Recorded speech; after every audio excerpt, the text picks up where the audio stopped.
Primary memory के characteristics.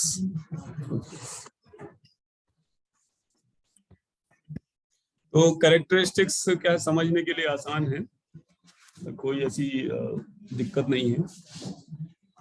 तो हम बारी बारी से डिफरेंट कैरेक्टरिस्टिक्स की तरफ चलते हैं। ये प्राइमरी मेमोरी की कैरेक्टरिस्टिक्स पढ़ रहे हैं, ठीक है, मतलब रैम और रोम कंबाइंड। तो मेमोरी कैपेसिटी, तो जनरली जो मेमोरी की कैपेसिटी होती है वो गीगाबाइट्स में होती है, रैम की, और रोम की तो मेगाबाइट्स में ही होती है। गीगाबाइट्स में कोई रोम अवेलेबल नहीं होती है, इतनी बड़ी कोई रोम नहीं होती है। तो अगर हम लिखते हैं केबी, तो स्मॉल के बी है, तो दैट मीन्स किलो बिट, मतलब जो बी है अगर वो स्मॉल है तो small B stand for the bit, और कैपिटल बी है तो दैट मीन्स बाइट। तो अगर 4 GB लिखा है तो 4 गीगाबाइट, बी स्मॉल है that means gigabit, B cap है दैट मीन्स गीगाबाइट।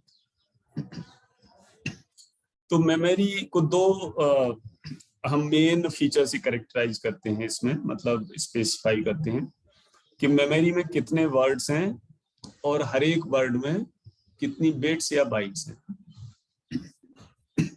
जैसे मैंने कंसेप्ट बताया था, memory is a combination of block. Memory के अंदर ब्लॉक्स होते हैं।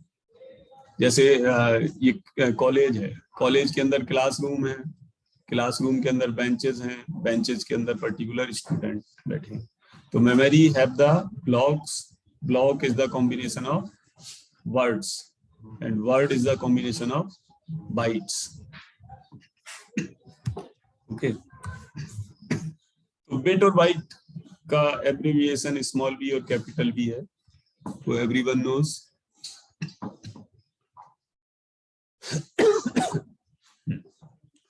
तो जनरली हम मेमोरी को बाइट में रिप्रेजेंट करते हैं इंस्टेड ऑफ बिट, और एक बाइट 8 बिट का कॉम्बिनेशन होता है।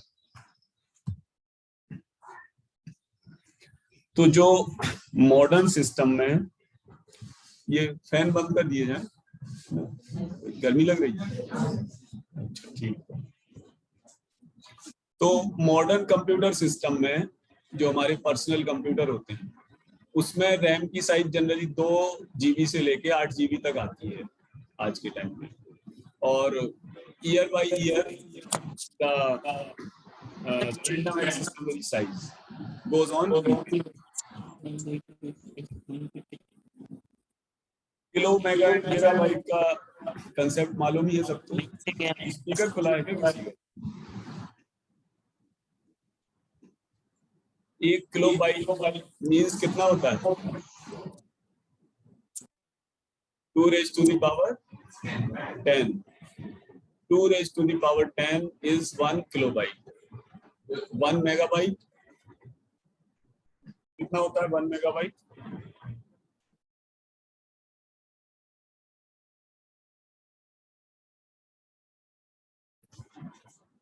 1 megabyte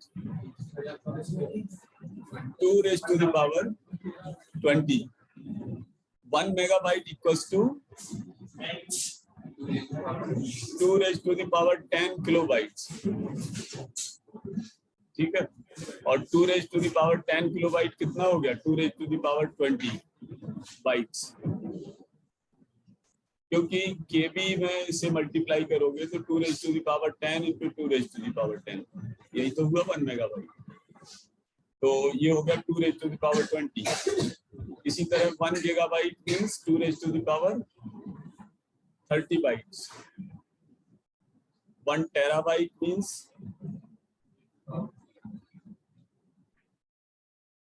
2 raised to the power 40 terabyte. फिर इसके बाद पेटाबाइट होता है।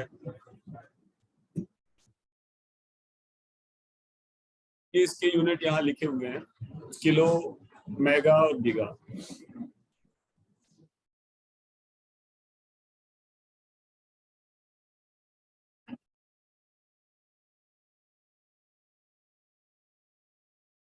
स्टोरेज कैपेसिटी अगर हम मेनली रैम की बात करें तो now it is personal computer are having commonly 8 GB of RAM. So our mobile phone also.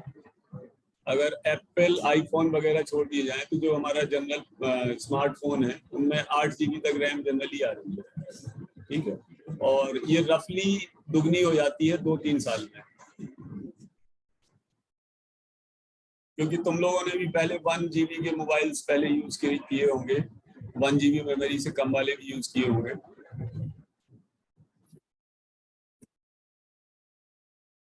अब ये कोटेशन मैंने बताया था कि अगर लिखा हुआ है 1024/16 मेमोरी में कोटेशन लिखा है, तो इसका मतलब है कि उसमें 2⁻10 वर्ड्स हैं और हर एक वर्ड की साइज है 16 बिट है.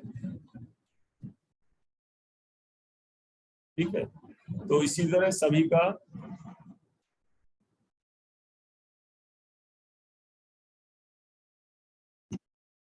तो मेन मेमोरी का जो हम परफॉर्मेंस मेजर करते हैं वो 3 फैक्टर से करते हैं. पहला है रिस्पांस टाइम, दूसरा एक्सेस टाइम एंड तीसरा मेमोरी साइकिल टाइम.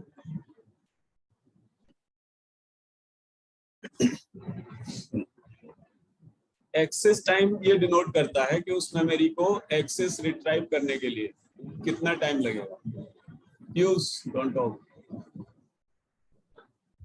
अच्छा, क्या नाम है इसका, पोस्टलेन के बाद तुषार, कोई भी हो जिसको मैं इशारा करके बोल रहा हूँ. रिस्पांस टाइम और लेटेंसी समझते ही हो कि अगर कोई रिक्वेस्ट आती है मेमोरी को एक्सेस रीड या राइट करने की, तो उसको रिस्पॉन्ड होने में कितना टाइम लग रहा है. जो एक्सेस करने का टाइम है वो अलग है. रिस्पॉन्ड से मतलब समझते होंगे कि जैसे कोई ऑब्स्टेकल आ जाए तो हम अगर हमें ब्रेक लगाना है अपने व्हीकल का, तो ब्रेक लगाना है तो तुरंत हम 0 टाइम पे तो उसको लगा नहीं देंगे. उसको रिस्पॉन्स भी हमें कुछ ना कुछ मिली सेकेंड का हमारे दिमाग में चाहिए कि हमें करना क्या. ठीक है, तो this is the response time कि how quickly memory can respond for the read और राइट रिक्वेस्ट.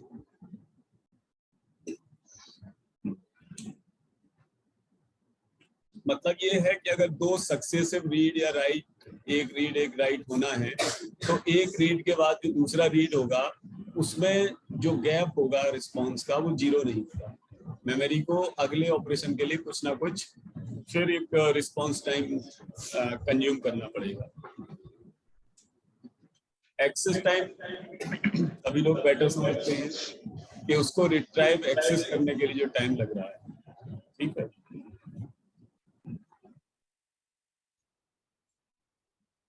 इसमें 80 नैनोसेकंड से लेकर 10 नैनोसेकंड या उससे कम तक होता है. कैश मेमोरी, मेन मेमोरी से कैश मेमोरी तक 80 नैनोसेकंड से 10 नैनोसेकंड तक होता है. और जनरली ये जो है 10 to 100 नैनोसेकंड होता है एक्सेस टाइम.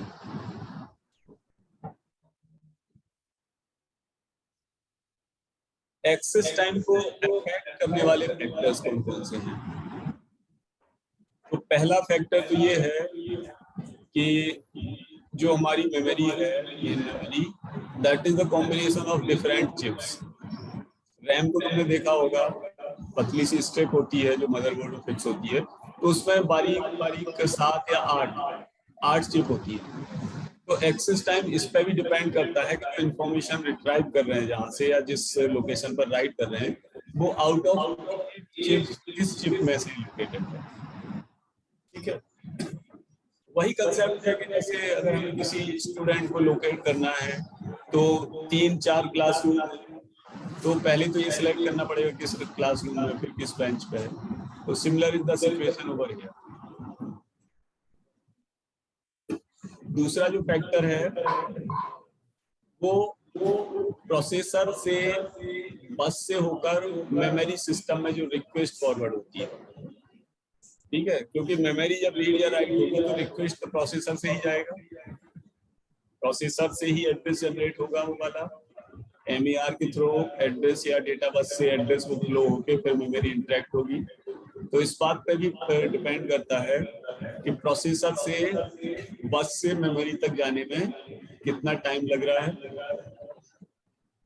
दूसरा, बस को वेट करने में लगा हुआ टाइम, कि बस पे अगर कोई डेटा प्रीवियसली है और सीपीयू ने नेक्स्ट डेटा नया एड्रेस जनरेट कर दिया, तो इस पर भी डिपेंड करेगा कि बस को कितना वेट करना पड़ रहा है।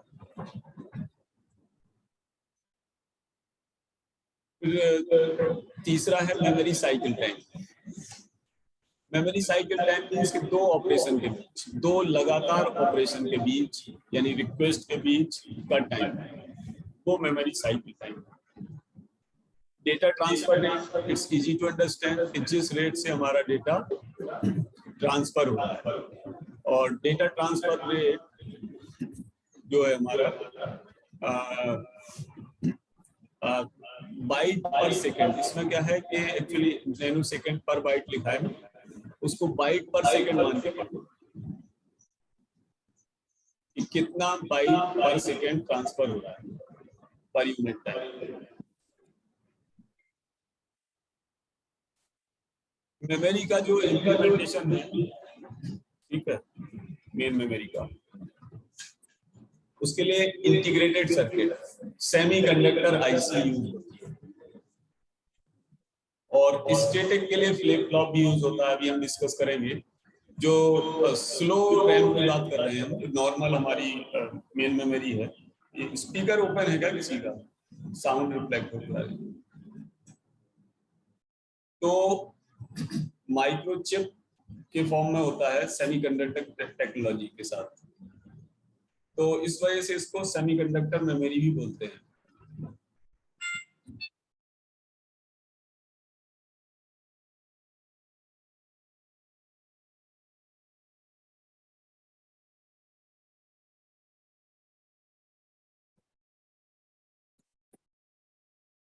ओके,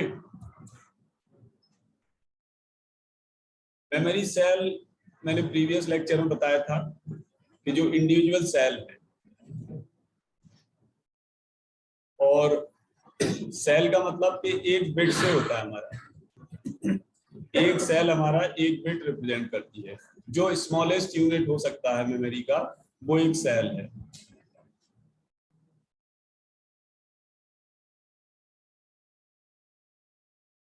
प्राइमरी मेमोरी की डिजाइन,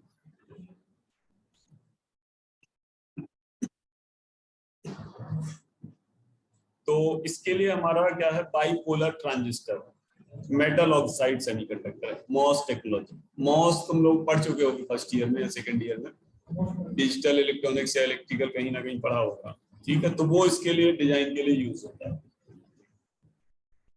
मेनली सेमीकंडक्टर डिवाइस।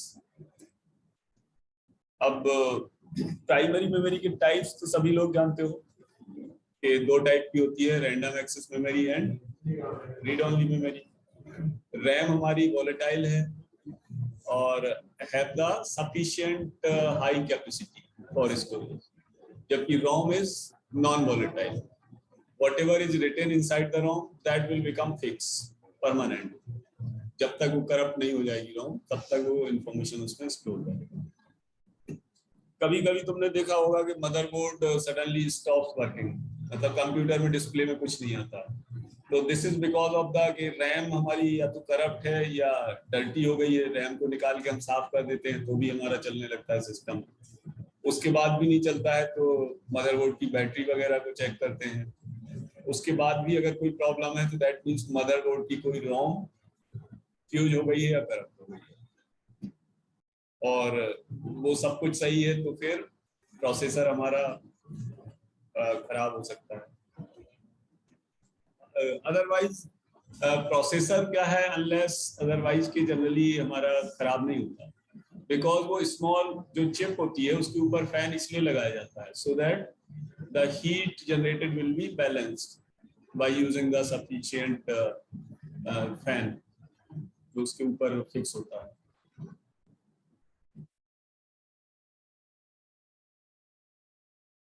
ठीक है, तो रैम और रोम में बहुत ज्यादा ऐसा बताने को नहीं है, लेकिन फिर भी जो स्लाइड्स मैंने बता रखा है, बाकी मोस्टली तो तुम जानते ही हो रैम के बारे में कि रैम रीड राइट दोनों के लिए यूज होती है, और सीपीयू जो भी करंटली प्रोसेस कर रहा है वो रैम में होगा, ऑपरेटिंग सिस्टम का जो पार्ट हमारा सिस्टम में चल रहा है that is currently residing inside the RAM.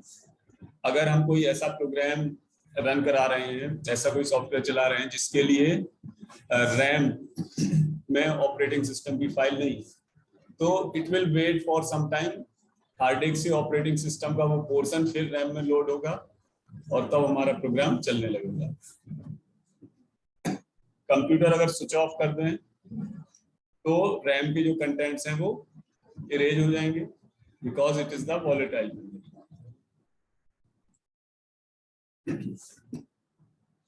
Random access का जो मीनिंग है वो एक तरह से ये है कि कोई भी लोकेशन रैम की that will take the equal amount of time, उसको रीड या राइट करने के लिए जो सीपीयू को टाइम लगेगा वो इक्वल होगा, इसीलिए रैंडम एक्सेस बोलते हैं। रैंडमली कोई भी लोकेशन सेलेक्ट की जाए इंफॉर्मेशन ट्रांसफर के लिए तो it will require the same amount of time.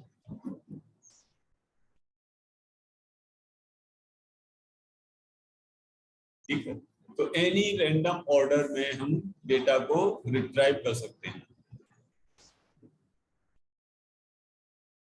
CPU ROM, CPU and RAM. Okay, तो ये वही पॉइंट है कि जो भी करंटली प्रोसेस हो रहा है, सीपीयू जो भी प्रोसेस कर रहा है that is provided by the RAM. और रैम की यानी रैम की क्या मेन मेमोरी की डेफिनेशन भी यही है कि सीपीयू जिस मेमोरी को डायरेक्टली एक्सेस कर सकता है that is the main memory या प्राइमरी। तो सीपीयू जो भी प्रोसेस कर रहा है data instructions that should be inside the random access memory. नहीं होगा तो it will be brought from the corresponding location. IO device में वहां से आएगा रैम तक, हार्ड डिस्क में या पेन ड्राइव में किसी भी मेमोरी में है तो it should come inside the random access memory. Then this will be taken by the CPU and processed. And similarly, अगर CPU send कर रहा है डेटा आउटपुट डिवाइस में या सेकेंडरी मेमोरी में तो वो भी रैम पे पहले आएगा और रैम से फिर करस्पॉन्डिंग दूसरी मेमोरी में जाएगा data.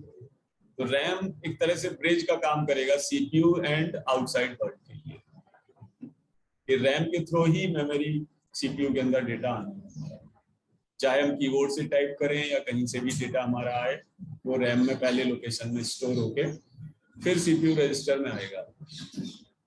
And CPU access the RAM by using, कौन सा रजिस्टर यूज करता है सीपीयू रैम को एक्सेस करने के लिए?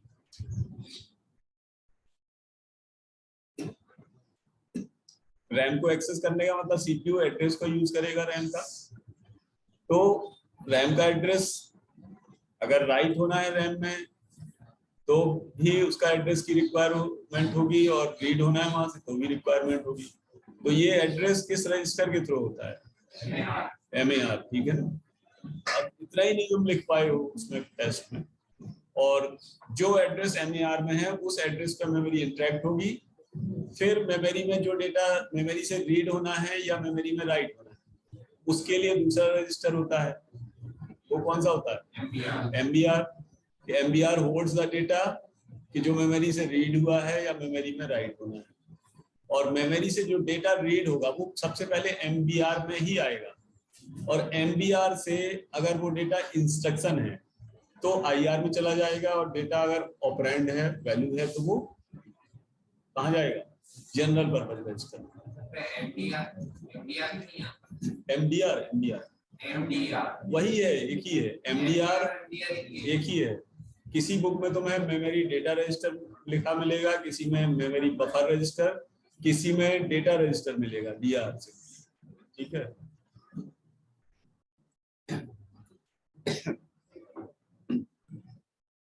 रैम चिप कहाँ पे अवेलेबल होती है? Everyone knows. लैपटॉप है तो वो तो फ्लैट फॉर्म में होगी, डेस्कटॉप है तो मदरबोर्ड में उस स्लॉट के फॉर्म में होगी, वो इस तरह फिक्स होती है स्लॉट पे, और रोम हमारी फ्लैट फॉर्म में ही फिक्स होती है। तो मदरबोर्ड में हमारे 2 स्लॉट होते हैं रैम के लिए, तो अगर हमारा CPU सपोर्ट करता है तो we can provide 2 RAM chips. Depend करता है कि सीपीयू कितने बिट का है। अगर सीपीयू 32 बिट का है, दैट मींस क्या है, 32 bit means 2 raised to the power 32, that means कितने जीबी हुआ, 4 GB। तो अगर 32 बिट प्रोसेसर है, it can support up to 4 GB RAM, तो 4 GB की रैम तुम उस पर लगा सकते हो, 4 GB से ज्यादा एड्रेस नहीं कर पाएगा। इनपुट आउटपुट फ्रॉम रैम, इसमें कुछ नया नहीं है बताने के लिए कि रैम में इनपुट का मतलब रैम में राइट करना, रैम से आउटपुट मींस रैम से वो रीड करना, और इसमें क्या है। अब रैम से वो इंफॉर्मेशन कहीं भी जा सकता है हमारा, और कहीं से भी आ सकता है।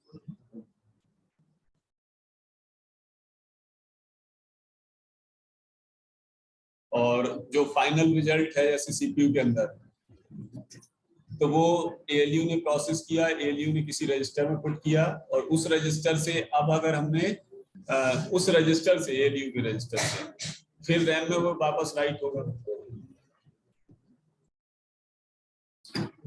डिस्क कैश बफर,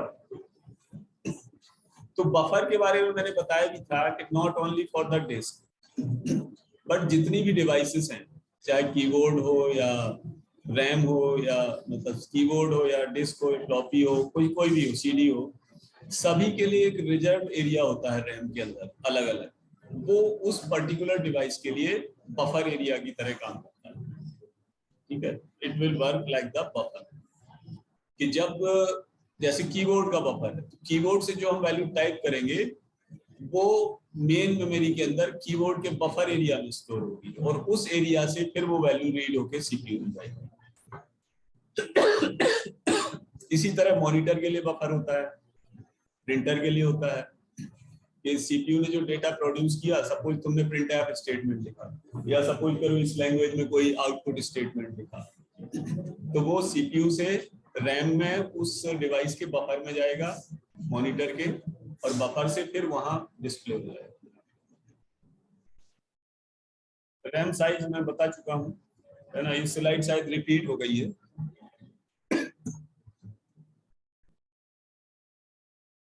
अब memory transfer read write operation, तो मेमोरी रीड और राइट तो सभी जानते हो कि रीड का मतलब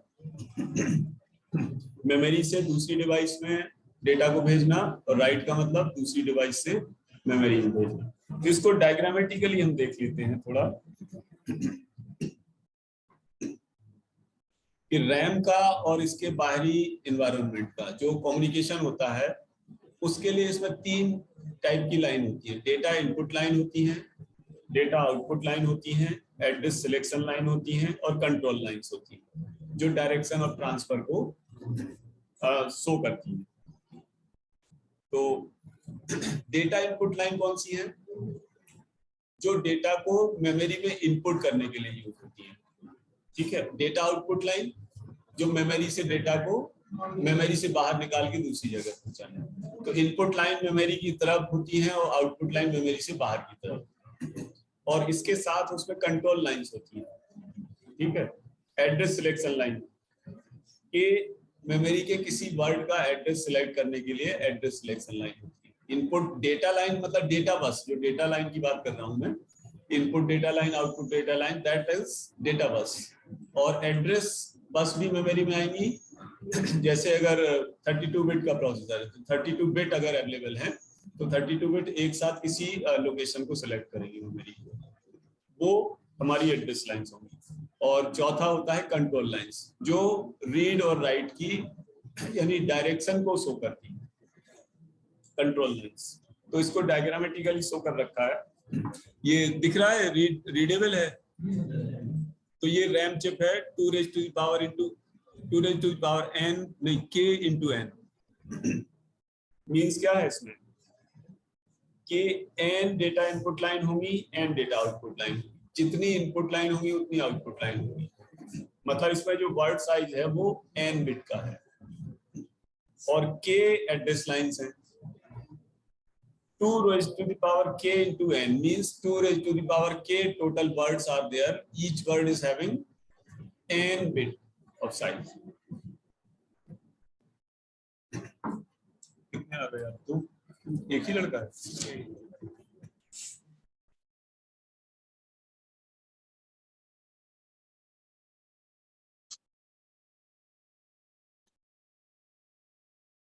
बस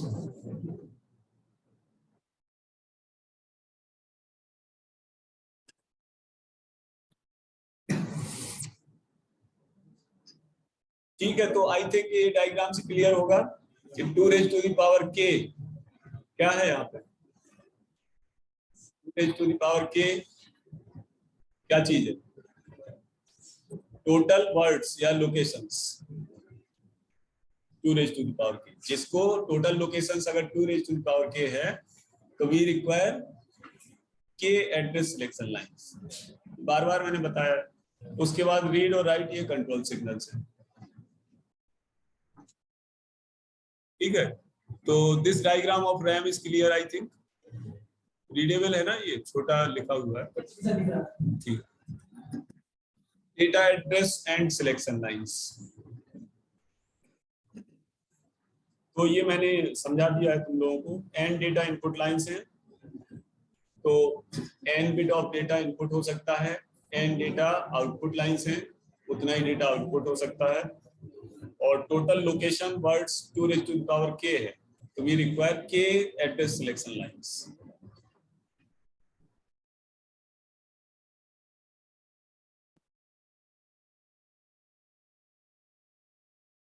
और इसके बाद इसमें कंट्रोल लाइंस हैं।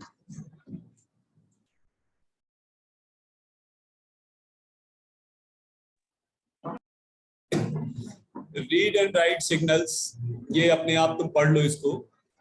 ठीक है, राइट को हम इन ऑपरेशन बोलते हैं। इन इसलिए कि इन टू मेमोरी, और रीड को आउट बोलते हैं कि मेमोरी से डेटा आउट हो रहा है, बाहर हो रहा है।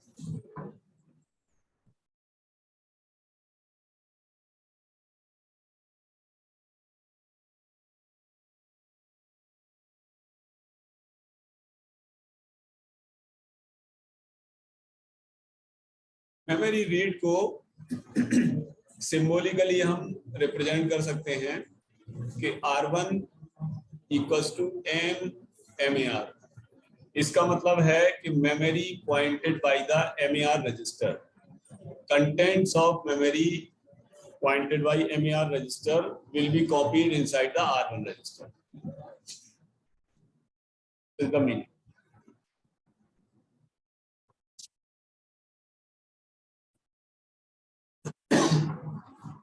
तो अब अगर कोई मेमोरी रीड होगी तो उसका मतलब क्या है कि MAR के कंटेंट्स पहले तो एड्रेस लाइन के थ्रू मेमोरी से इंटरेक्ट होंगे, फिर मेमोरी से जो डेटा आएगा वो डेटा लाइंस के थ्रू आएगा, डेटा आउटपुट लाइंस के थ्रू, और जाएगा वो बफर रजिस्टर में।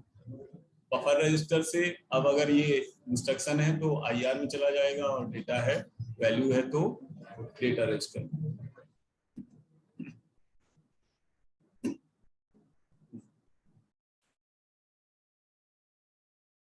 ठीक है, तो ये हो गया हमारा।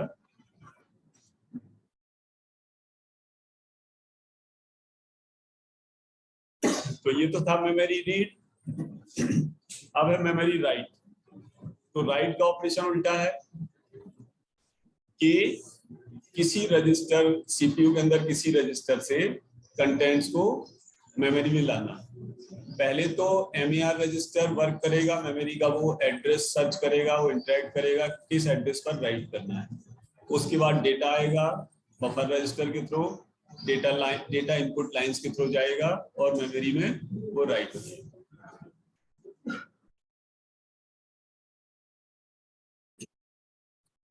तो मेमोरी राइट के जो डिफरेंट ऑपरेशंस हैं वो, वैसे तो इसमें नया कुछ नहीं है, वो मैंने बता ही दिया था।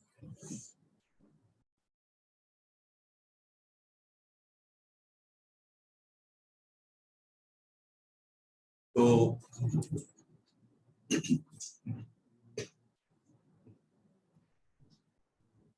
by this we have completed the discussion for primary memory characteristics. Okay, अब इसमें डिस्कशन आसान था, अगर फिर भी किसी को डाउट हो तो ही और शी कैन डिस्कस।